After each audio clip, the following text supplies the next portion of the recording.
So it was a complete zero. My boat was virtually checkmated in Mexico. So this is kind of a long story. I think I better get on with the meat and potatoes of this story. If anyone wants to know more about what happened to me with my boat in Mexico, just leave a comment in the comments, and I will see if Peter will let me make another video. Cause that was the river, and this is the sea. It's quite intimidating to try or to attempt to sail an 88-foot schooner, which is missing its main mast. It's a jury rig that I have, and a molested propeller, and take off crossing the Pacific Ocean. And I guess that's what differentiates me from my good friend Peter Hartman, because Peter would never, ever be so stupid as to attempt anything like that. But I did. As a matter of fact, I checked out of Mexico. I got a Zarpe from Mexico to Hong Kong. And when you get the Zarpe, they stamp out your passport, stamp out the Zarpe, and you have 48 hours to leave Mexico. So I had it arranged that a diver would come and clean the bottom of my boat, which was very fouled at that time. Diver didn't really want to do the job, and he played sick. He said, I'm sick, can't do it. And I called many other divers. Nobody wanted to do it. They were all sick. And I'm not a diver. In fact, I really can barely even swim, so I wouldn't attempt to try and dive down and clean the bottom. So I just went around in my dinghy with a scraper, which was totally inadequate. To make a long story short, I left Mexico with a fouled bottom, a jury rig, and a molested propeller, and I headed out to Hong Kong. The first couple of weeks out to sea was kind of reasonable, I guess. There was mild weather, no big seas or anything, but I wasn't making much progress. Looking at my GPS, I'd see 0.09 knots, no, 0.9 knots, or 0.7 knots, or 0.4 knots. I was going less than 1 knot most of the time, sometimes 1.9 knots or something like that. But most of the time I was going slower than 1 knot, which was basically just the current, because the wind was light. And with my jury rig only using head sails and a fouled bottom, the sails were almost not doing anything, only maybe possibly keeping me pointed in the right direction.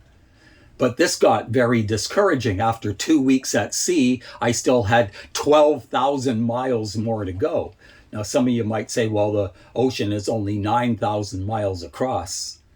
Yeah, but with a jury rig, you don't go straight across like an arrow. You go all over the place, and that's basically what I was doing. I wanted to go west. I was heading south-southwest for quite a while, and then finally the wind started to pick up. I started making a little progress, and then the wind kept picking up and picking up and picking up, and I got into gale after gale after gale. Serious heavy weather. And I'm not just saying this to sensationalize this video. If anyone wants to check the weather in the winter of 2024, they're welcome to do it. Hawaii reported the biggest waves they have ever recorded in their history. 2024 was an El Nino year, and a strong one at that. I left Mexico January 2024, and I sailed for 96 days in solitary confinement and in a lot of fear. And this boat also takes on a tremendous amount of seawater because she hasn't been caulked probably ever. So I was a busy boy pumping seawater every 20 minutes round the clock for 96 days, losing my sanity.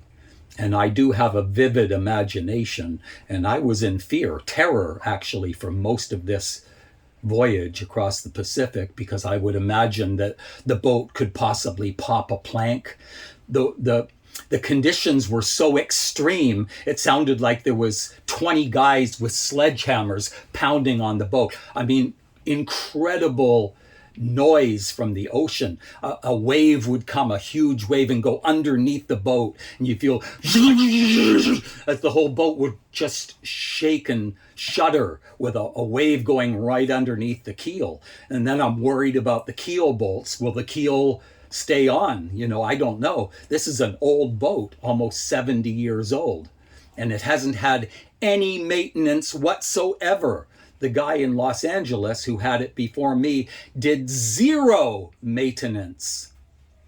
And when I say zero, it's even below zero. His sheepdog was sleeping in the cockpit, the outside cockpit, and the cockpit drain was full of dog hairs. And that's a 1-second job to take a Kleenex or a piece of toilet paper and pull that dog hair out of the drain.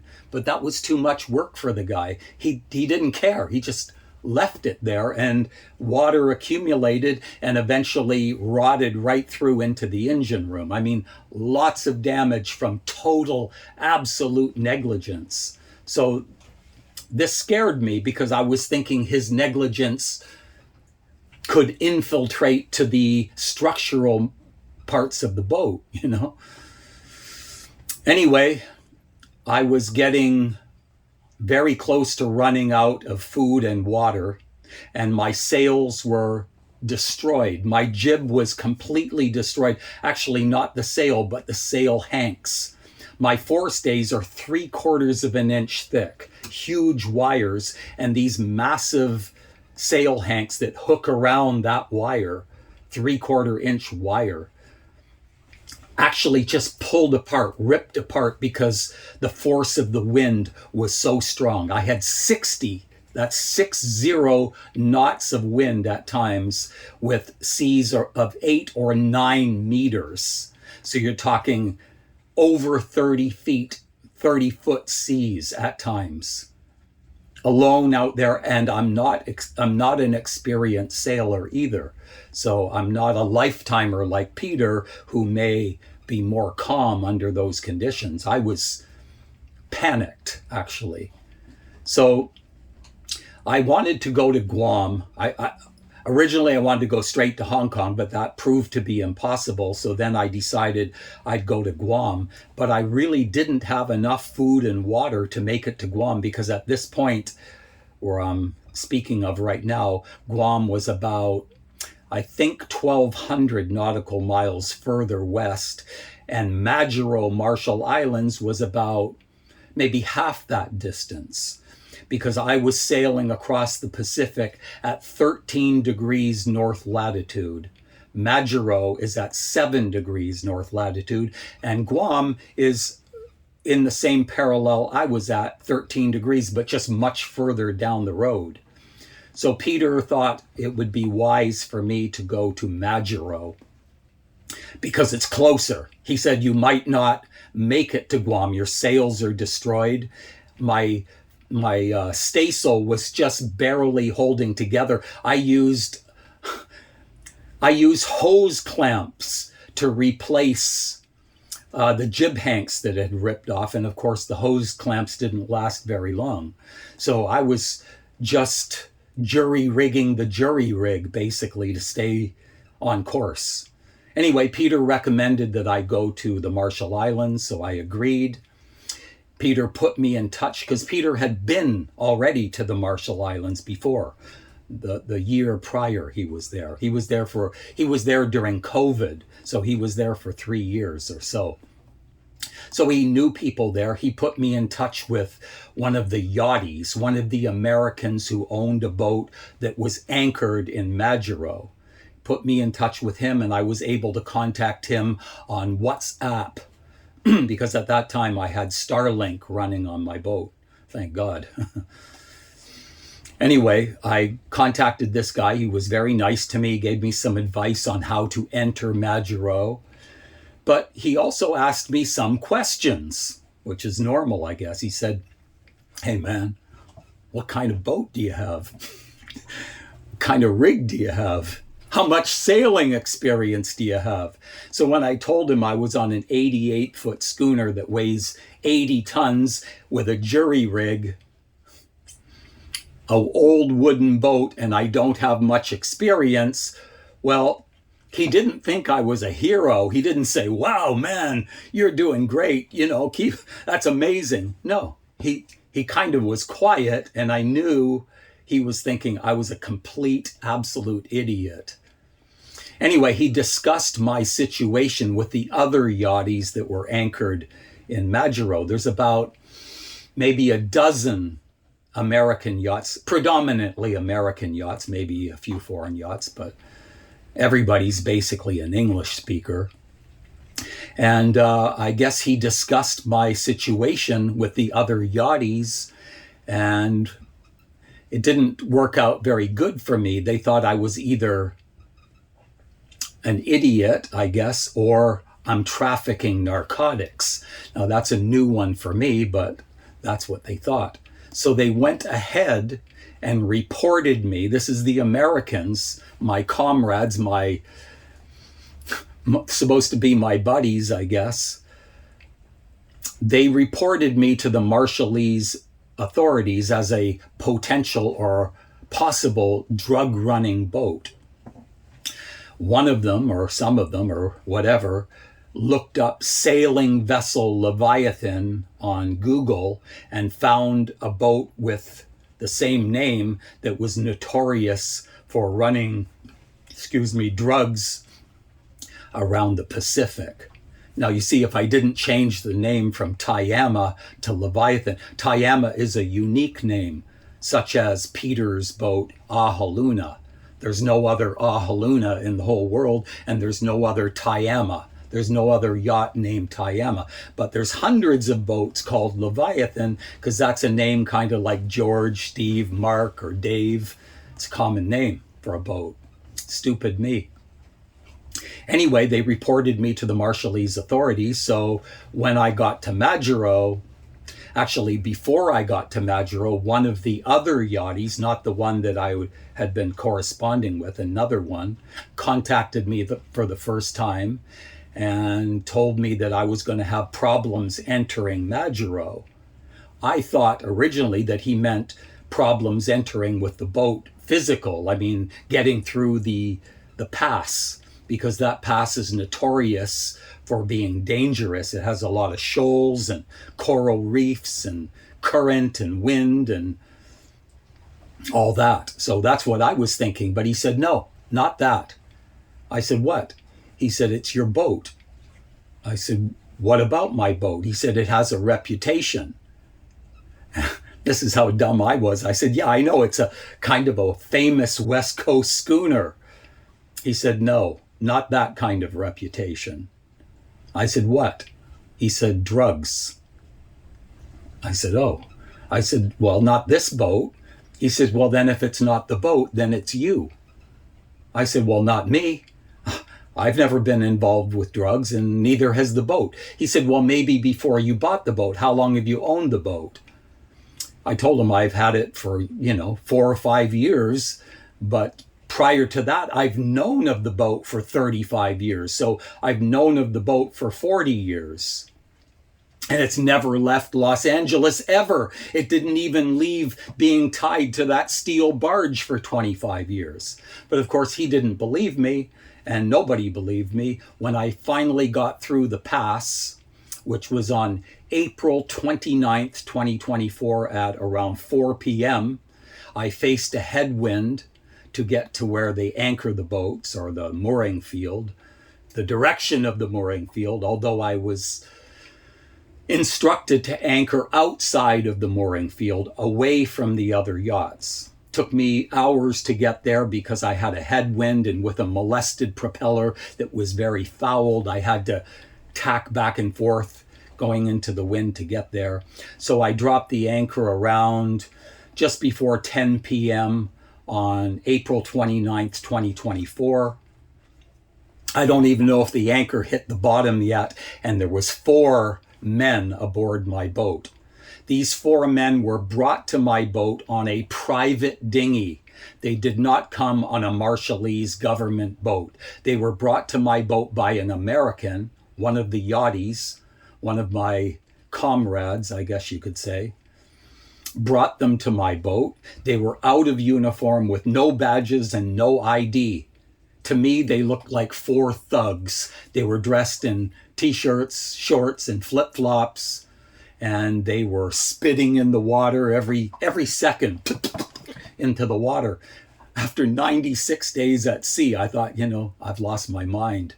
And I have to say that I was extremely, extremely exhausted at this time, because not only 96 days at sea pumping the bilge every 20 minutes, but I had to manually steer my boat for the last 3 days to get to Majuro, because I was totally paranoid of missing the island. You can easily miss it. It's just a little tiny pinprick in the middle of the ocean. I don't have an autopilot. My boat doesn't really have anything. I crossed the ocean without an autopilot. So there you go. Although the boat does track fairly well with a long keel, but still, I had to steer for 3 days, day and night, to get in through that pass and not miss Majuro. So I was thoroughly exhausted. These guys are spitting in the water. They said they needed to come inside. And the reason they were spitting, by the way, is because they were taking a drug. The drug is called betel nut. Now, it is a narcotic. It's listed as a narcotic in many countries. I don't know about the Marshall Islands. I don't think it's legal, but it's not really illegal. It's one of those gray area drugs. Anyway, they were taking it, and they brought it upon my boat. So therefore, technically, they brought drugs onto my boat, but we won't call it drugs, because maybe it's kind of like, prohibition alcohol or something like that. Anyway, they came aboard, 4 men. 3 of them went down into the galley and into the salon looking for drugs, and they were tearing my boat apart. The other guy, the leader, sat me right down at this table and started questioning me, or interrogating me, I guess you could say. The first question was, "Where are you coming from?" So I told him, "I'm coming from Mexico." "You are lying," he told me.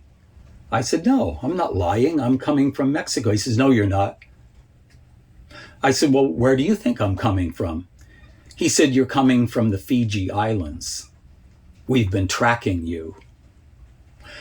I said, "Well, let me show you some proof that I'm coming from Mexico." I showed him my zarpe, all in Spanish, with all kinds of official stamps on it. I showed him a stack of supermarket receipts from all the cash registers all around Mexico with dates on them and the name of the store and everything. I showed him products made in Mexico. I showed him my temporary import permit for the boat in Mexico. I showed him the entry papers for the boat Leviathan in Mexico with all the hull numbers and everything on it. He's like not believing any of this. I showed him my passport with a Mexican entry stamp and a Mexican exit stamp, which correlated with my zarpe. He told me all of that stuff can be faked. How are you going to fake that? So I said, "Listen, you can track me across the Pacific Ocean on marinetraffic.com. He said, "That can be faked." So that's when I knew I was dealing with somebody who is really extremely stupid. Or maybe it's me that's stupid, because I would never know how you could possibly fake all that stuff. Anyway, he told me I'm coming from Fiji and they had been tracking me and all this and that. His guys were downstairs tearing my boat apart. I had a safe in my stateroom closet, the bedroom closet. They asked me to go down and open the safe because maybe I had drugs hidden in the safe. I opened the safe. They searched the safe. Didn't find any drugs, but they found other things in the safe of great value, like my mechanical watch collection that I've been collecting my whole life, which is worth at least $150,000. They found that. They found my Mavic Pro drone. They found my supercomputer. They found my professional camera with 5 lenses and all the hard drives that I've had throughout my life with my life's work on it, and important papers, my birth certificate, my wallet, everything in the safe. They saw all that. So the guy asked me then, do you have any firearms on board? I told him I have 2 flare launchers, which is required, by the way, required by law that you have a flare gun on board. I told him I also have a spring-loaded pellet rifle, one of those crack-in-half pellet rifles. So he seized the pellet rifle. He didn't give me a receipt. He also seized my passport. And he said, we will be back tomorrow with your passport and a decision on whether or not you can stay in the Republic. So I said, good night. No answer from him. Before he left, I noticed his face he was quite angry, or maybe I could say pissed off, or maybe a better word would be disappointed. He looked disappointed. They all kind of stormed off my boat, pissed off and disappointed. So I thought, well, what can I do? They left. I was totally exhausted.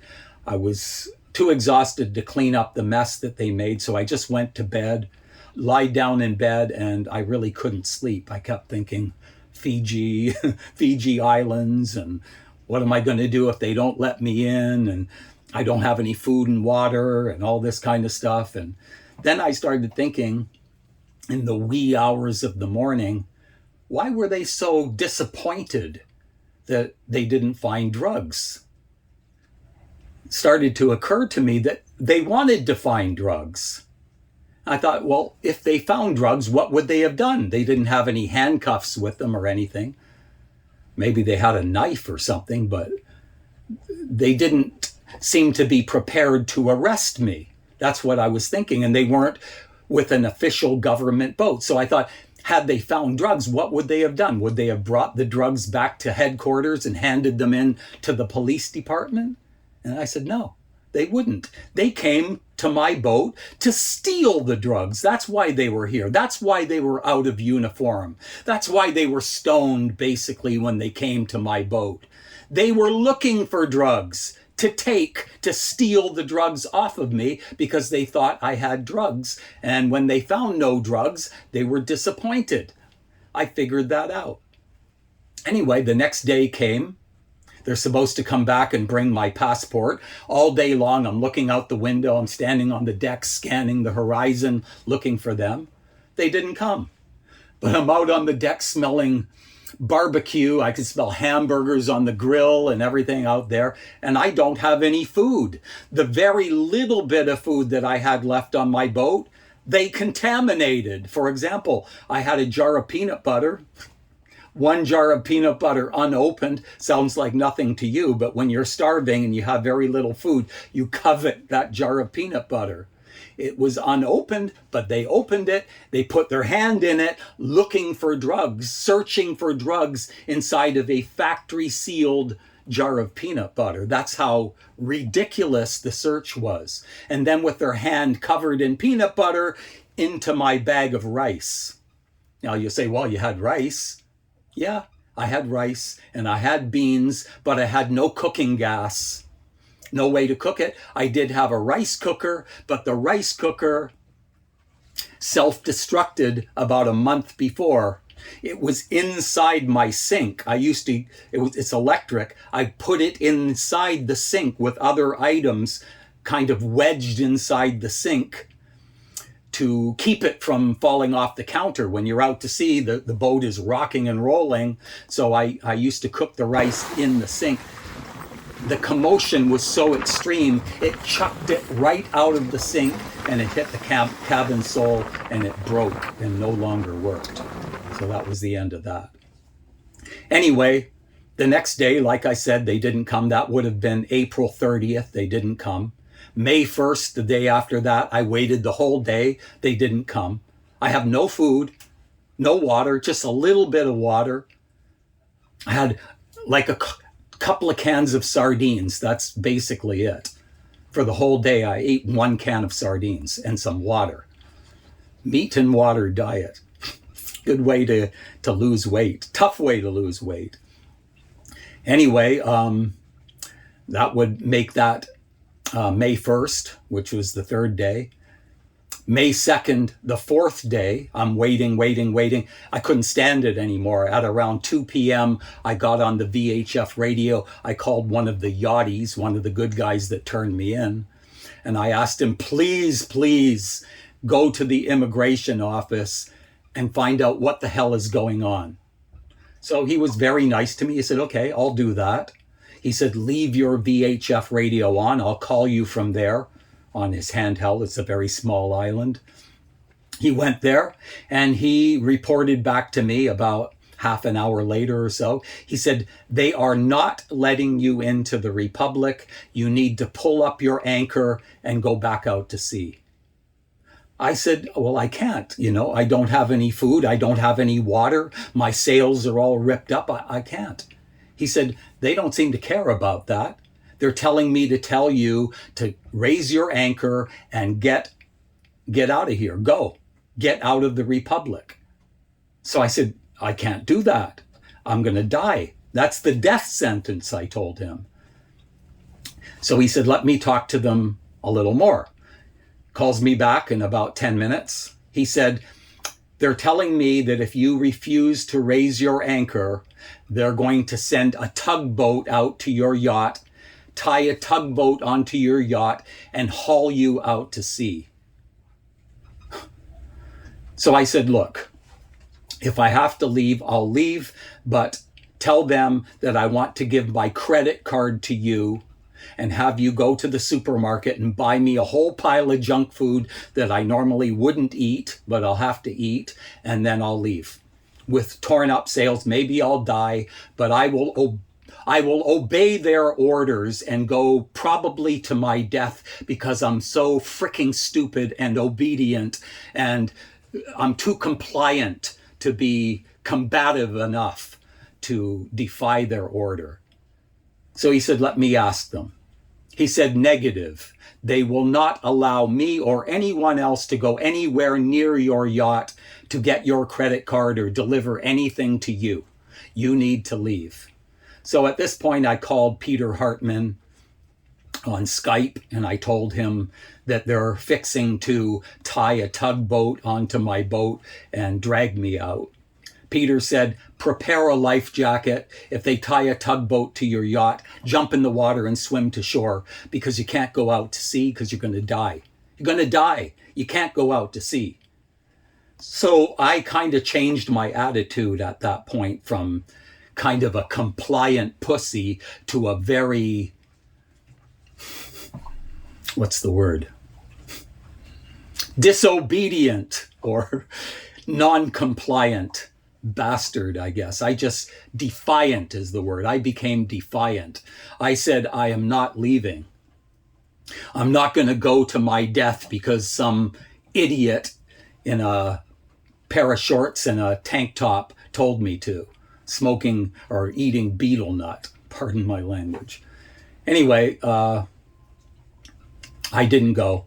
So on the 5th day, 5 days under house arrest, on the 5th day, 2 Marshallese government official boats come out to Leviathan and start circling around Leviathan, videoing the outside of my boat.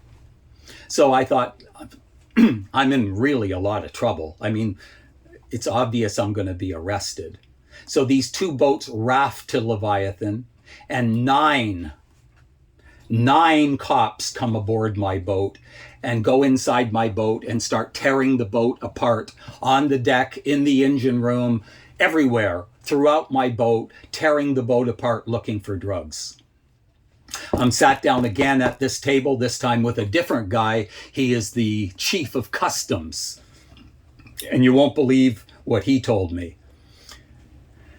He told me that if you have in its entirety, if everything on your boat, everything on the boat, including this package of ketchup here from McDonald's in Guam, If everything on your boat adds up to more than $10,000, when you add everything together, if it's more than $10,000, you have to itemize every single thing down to this pack of ketchup.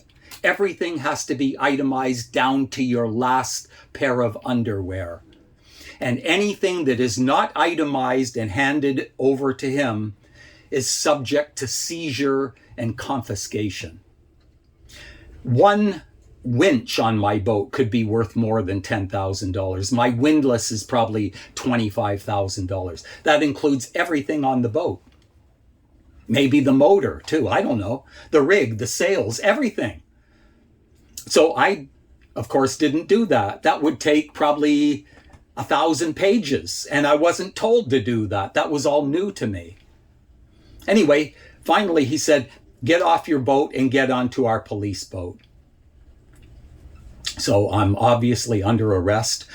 I went downstairs, I closed my safe because they had made me open the safe for a second time to search the inside of my safe, the contents of my safe, and they videoed it too. They videoed the entire interior of my boat, which actually was a good thing. So they videoed the inside of the boat. I closed the safe, I spun the lock, I closed my front door, I got onto the police boat, and they took me to shore. I was pretty exhausted, quite upset, nerves completely shot. I was in bad shape, really. Maybe I'm still in bad shape, probably. Anyway, they took me to the shore. When I got to the shore, he said, get into my truck, get into the truck. I did. He drove me down the road about a mile. In the truck, he was nicer to me. He gave me something to eat that he had in the truck. He gave me a bottle of water. I was literally starving to death. He said, he took me to a building. It was a green building. He parked in front. He said, go up to the 3rd floor. You'll see the immigration office and retrieve your passport. I said, okay, are you going to wait for me here? I thought. He said, no. I'm going home. He said, I'm going home for dinner. You just go get your passport. So suddenly I thought, well, maybe I'm reading this all wrong. I thought I was under arrest for narcotics or whatever, but I guess I'm not. I mean, obviously there are no narcotics, but they could easily say, oh, you threw them in the ocean before you entered the Republic or something. They always can find a way. Or we found one little marijuana seed somewhere. I don't smoke it, but what about the guy that owned the boat before me? He certainly did. And I cleaned the boat 1,000 times, but maybe I missed one little marijuana seed. Who knows? I'm thinking all these crazy things in my mind. Anyway, I go upstairs to the immigration office thinking maybe this is over. Go in there, open the door. There's a glass window, kind of like a bank. And one guy was behind the glass, and I recognized the guy because he's one of the original guys that boarded my boat on April 29th and did the original search. This is now May 3rd at around 4 p.m. The police boats came to my boat around 2:30 in the afternoon. So at around 4 p.m., I was brought to the immigration office and I went to get my passport. I went to the window. The guy comes to the window. I told him I'm here to get my passport. And sure enough, I could see my passport sitting right on the counter, right through the glass. So I said, I'm just here to get my passport. He said, sit down. I said, I'm tired. I'm hungry. No need to sit down. Please give me my passport. I want to go. He said, sit down. So I thought, okay, it's not as good as I thought. I thought I was free, but I'm not. I sat there. I waited. About an hour went by. Finally, his cell phone rings. He answers. He's speaking in Marshallese, but he keeps looking at me. So I knew he was talking about me. Hangs up the cell phone, puts it down. Sir, come to the window. I come to the window. He picks up my passport and hands me back my passport. I said, what? He said, that's it. You can go. I said, I can go? He said, yeah, you're in. You can go. You understand? You're in. I opened my passport. Boom, there's a stamp in my passport. April 30th. I was stamped into the Marshall Islands on April 30th. This is now May 3rd. I was left stranded on my boat for 5 days without food. And I was already admitted into the country. They're telling me I need to go back out to sea to my death, all this, and I'm stamped in. So I'm thinking, whoa, something's really wrong. Something I really don't understand about this.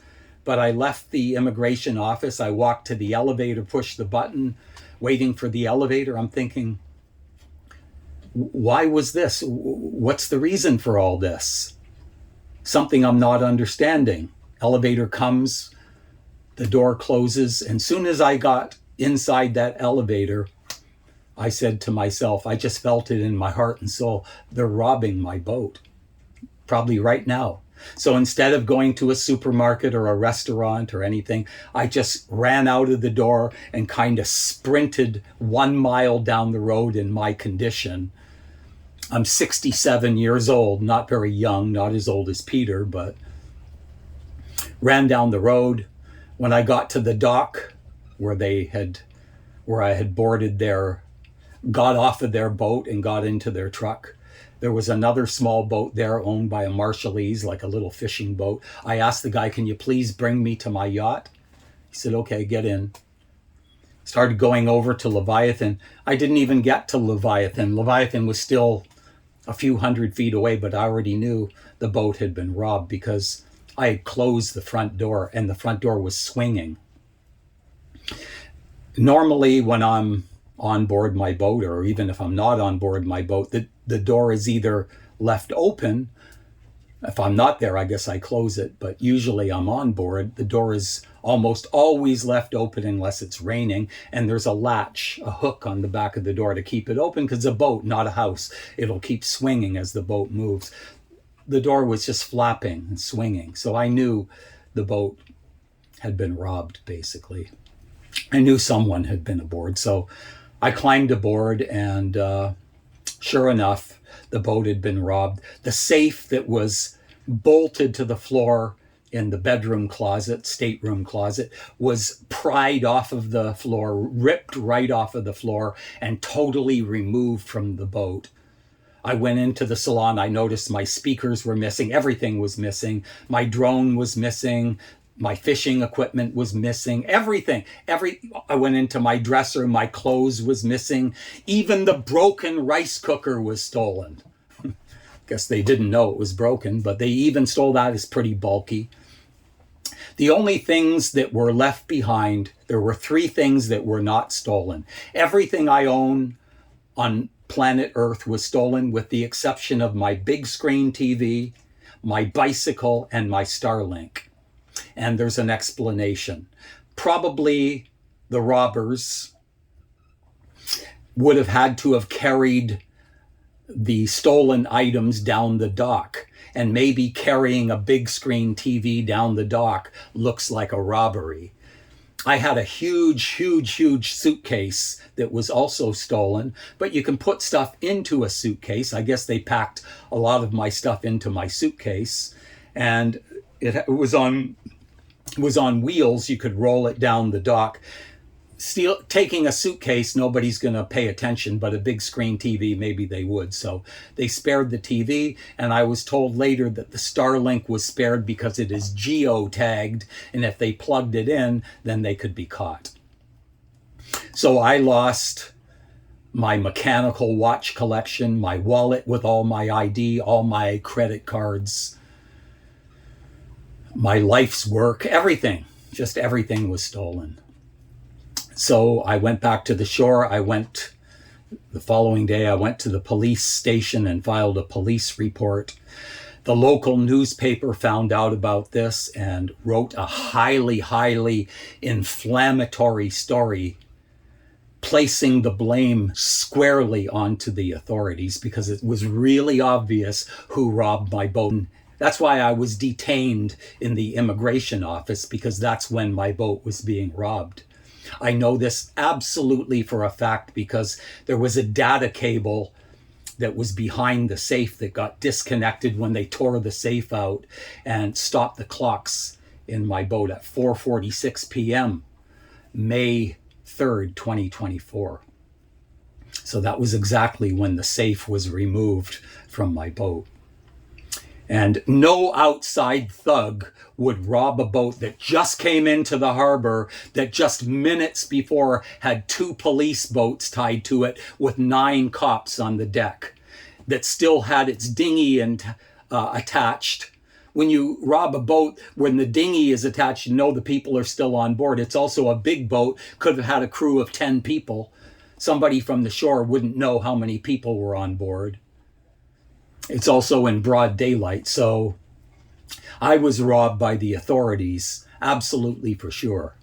But the police, after some time, found the robber. They had to do that because the newspaper depicted it as an inside job, and they couldn't have that, which caused a lot of trouble, not only for me. I got death threats for the newspaper article, which I had nothing to do with. I didn't even know there was a newspaper when that article came out. Nothing to do with it, but they threatened my life. I was threatened by Sea Patrol, which is it's another arm of the government. There's Customs, Immigration, and Sea Patrol. So some Sea Patrol thugs told me that I was going to be killed on my boat. Beheaded is what they told me. Decapitated, which you might think is kind of funny, or you may not take that seriously. Maybe you take that with a grain of salt as an empty threat. But you shouldn't, because I found out from the Chinese community. I made friends with a Chinese guy that owned a Chinese restaurant, and he knew what happened to me. He told me that there was a Chinese woman a couple of years prior that was selling cell phones on the island, and she was robbed by the police. The police stole her stock, her inventory of cell phones. So she started to complain, just like what I was doing, complaining. And they found her body gang raped and beheaded, decapitated. Her head was cut right off of her body, and no criminal was ever found. No one was charged with her murder. It was just swept under the rug. Now, if she was an American citizen, I guess there would have been CNN, ABC, CBS, Fox News, whatever, covering the story. But since she was Chinese, nothing. Chinese are not important, at least not in the collective West. So this case was long forgotten by the Marshallese, but long remembered by the Chinese. Anyway, that guy let me use his computer, the Chinese guy, and I had gotten the email address for the Attorney General of the island from, I guess it was the police chief gave me the email address of the Attorney General. So I wrote an email to the Attorney General simply telling him that my yacht had been robbed and I needed to see him. He answered me right away. He said, no problem. He said, I'm off island right now, but I'll be back on the 18th of May. I think, I could be wrong, but I think the 18th was a Saturday, so I would see him on the 20th. I might be wrong about those dates. He told me he'd be back on the 18th, I believe. But he agreed to see me, and he was very polite. But then later he read the newspaper article, then he canceled our meeting, you see, because he needed to protect the guilty. And this is the problem with the Marshall Islands. The hierarchy of the island, all the ministers and all the important big shots stick together like a mafia. They lie for each other. They cheat for each other. They do anything for each other. They protect each other. They cover for each other. And he's part of the mafia. Now, I don't want to give the wrong impression and make it seem like everyone in the Marshall Islands is dishonest or terrible or rotten. Actually, it's quite the contrary. I stayed on the Marshall Islands for quite a while, I think 8.5 months. I met a lot of local people. Everyone I met was wonderful. Very friendly, honest, nice people. Basically, everybody is nice with the exception of the people who work for the government, and they are totally corrupt. It's a mafia. Now, I can't say everybody in the government, I didn't meet everybody, but everyone that I ever met was totally corrupt. The editor or the publisher of the newspaper was read the Riot Act. I didn't hear it with my ear, but I saw it kind of with my eyes. In the Chinese restaurant, which I was eating lunch, they have separate little rooms. Many Chinese restaurants have private rooms where you can eat in private. I was in the main room. Finally, I was eating my lunch and the door opened and out comes the Minister of Justice, the police, the commissioner of police, police commissioner, and the head of customs, the guy that sat me at this table and told me anything that I didn't declare is subject to seizure, and the newspaper publisher. They all these government officials took him for lunch to read him the Riot Act, I suppose. And he did write many subsequent articles pertaining to my case, but they were all somewhat ambiguous after that, non-committal, not putting the iron fist on the authorities, just kind of suggesting that the authorities were up to no good. And speaking of being up to no good, that Attorney General issued me a fine, an official fine from the government of the Republic of Marshall Islands to me for $2,000. Now you might ask what that fine was for. I wasn't subject to any kind of fine because I'd never broken any kind of law. It didn't say. It just said fines and penalties, $2,000 to be paid in cash. No checks, no credit cards. Now, why did they do that? Well, it's simple. They stole hundreds of thousands of dollars worth of stuff off of my boat, which, by the way, is uninsured. I don't have any insurance. A complete, total, utter loss for me, including all my life's work, including a new movie script that I had been writing as I was crossing the Pacific, all stolen. I can't even remember what I wrote to redo it. I just don't have the mood to redo it. But anyway, a $2,000 fine for nothing, just because they thought I was probably wealthy, having a big boat and a lot of things, and they got a lot of stuff, and they're happy to get all my stuff. It's not like they feel sorry that they robbed my boat. They wish I could go out and load my boat with more stuff and come back so they could rob me again. It's just something they're happy they did. Nobody's sorry. Well, they're a little bit sorry because of the newspaper article. I got to go back to that. So they felt compelled, very compelled, to find a criminal. So they did. They found a retarded boy, and they blamed the robbery on a retarded boy. Beautiful. You have to love the Marshall Islands. So, anyway, then they put me up for deportation after they charged this retarded kid because they feared that I would go to court. I had to be summoned to court or subpoenaed to court because I'm the one that was robbed. So they couldn't have me going to court because, God forbid, I'd tell the truth, and I would. Of course, I was threatened again and again and again with threats, death threats, that if I testify, I'm finished and all this kind of stuff. Anyway, they decided they had a better idea, that they would deport me by airplane. Because if they could deport me by airplane, it kills two birds with one stone. Number one, I can't testify in court. And number two, they get to seize Leviathan. Because once I'm off the island via airplane, I can't come back. And now they've got my yacht. So once I found out that I was up for deportation, I FedExed my passport to my mother. And therefore, they couldn't deport me because you can't get on United Airlines without a passport or any other type of ID. All my ID was stolen by them, so they couldn't deport me. Anyway, in January 2025, I self-deported and I sailed my boat to Guam. And that wasn't the easiest voyage because it was okay weather-wise, I can't say I was in any big gales or anything, but my Starlink self-destructed the day before I left. I had it stowed inside the boat during the 8 months that I was in the Marshall Islands, because I was using a SIM card when I was on the islands for internet.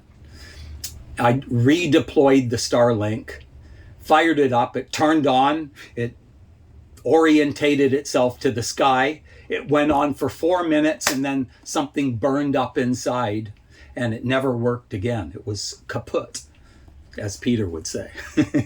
And I had to sail to Guam without Starlink, which made my life a lot different. I was totally excommunicated from the entire world for 28 days. Maybe that's not so long. It's pretty long, 28 days. And nothing. I did not see a single cargo.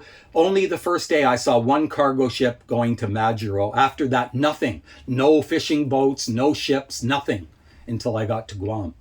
So that was really quite an experience, to be completely disconnected, because when I sailed from Mexico to the Marshall Islands, I had Starlink, so I could talk to my friends and family. I could listen to the news. It really buffered the voyage. It really softened being out there in solitary confinement. But without it, man, totally disconnected. I didn't know.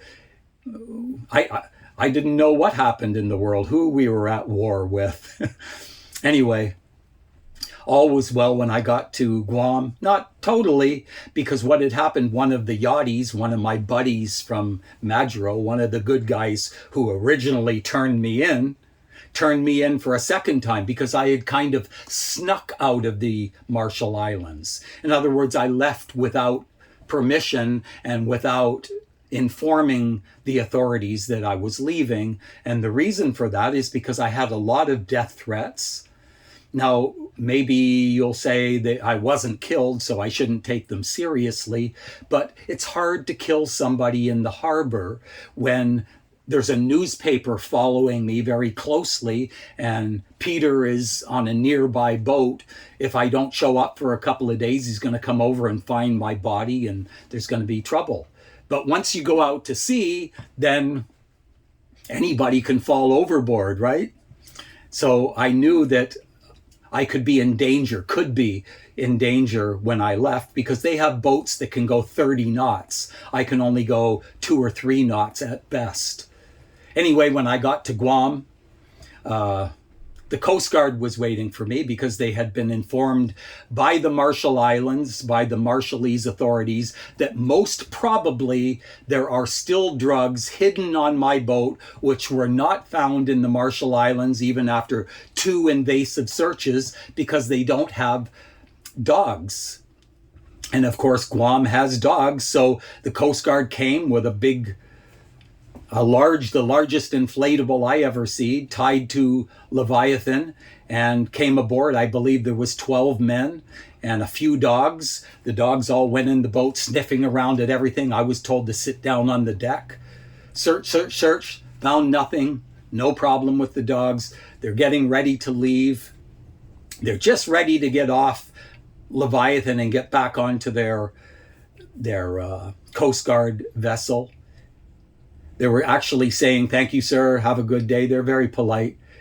One of the dogs suddenly goes crazy.